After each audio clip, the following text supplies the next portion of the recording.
पश्चिमबंग विधानसभा निर्वाचन पूर्व मुख्यमंत्री ममता बनर्जी राज्य में समस्त 10म श्रेणी पास बेरोजगारी युववर्ग को मासिक 1500 टंका भत्ता शनिवार प्रदान करुछंती। प्रति मासरे एही भत्ता सेमानंकु भविष्यत रे आत्मनिर्भर हेबारे सहायक हेबो बोली ममता कहछंती। वोटर तालिकार स्वतंत्र सघन संशोधन बेले बहु संख्यारे वोटरक ना काटी दिया जाइथिबारु एहार प्रतिवाद रे धारणा रे बसिथिबा टीएमसी सुप्रीमो ममता 8 तारिख अंतर्जातीय महिला दिवस अव्यवहित पूर्वरु बेरोजगारी भत्ता घोषणा करिसेंती।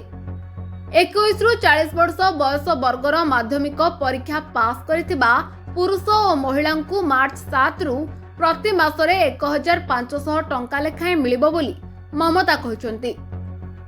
जो माने भी पढ़ुचंती एवं छात्रवृत्ति व्यतीत अन्य कोनोसी योजनार हिताधिकारी होई नांती सेमानंकु मध्य भत्ता मिलिबो।